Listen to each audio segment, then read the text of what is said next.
ഒരു പരുന്തിന് അതിൻ്റെ 7ാമത്തെ വർഷം 2 സാധ്യതകളുണ്ടാവും.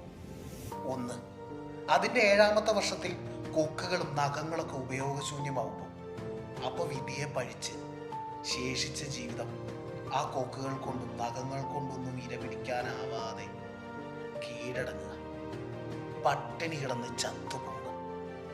അല്ലെങ്കിൽ പിന്നീട് വേദനകളെ തിരഞ്ഞെടുക്കുക, വേദനാജനകമായ വഴികളെ തിരഞ്ഞെടുക്കുക. സ്വന്തം നഖങ്ങളെയും തോലുകളെയും കൊക്കുകളെയൊക്കെ വേദനയോടെ കൊത്തിയെറിഞ്ഞ് 1.5 വർഷത്തെ യാതനകൾക്ക് ശേഷം പുതിയൊരു ജന്മത്തെ നേടിയെടുക്കുക. അവിടെ ആ പരുന്തിൻ്റെ മുന്നിൽ പുതിയൊരാകാശം തുറന്നു കിട്ടും. ആ പരുന്ത് വേദനകൾക്കൊക്കെ ശേഷം, യാതനകൾക്ക് ശേഷം, 1.5 വർഷത്തെ സകലമാന ദുരിതങ്ങൾക്ക് ശേഷം കൂടുതൽ കരുത്തോടുകൂടി പുതിയ ഉയരങ്ങളെ കീഴടക്കും. ഇവിടെ ഓരോ മനുഷ്യനും ഈ 2 ഓപ്ഷൻസാണ്. ഒന്ന്, വിധിയെ പഴിച്ച് തോറ്റുപോവുക, കീഴടങ്ങുക.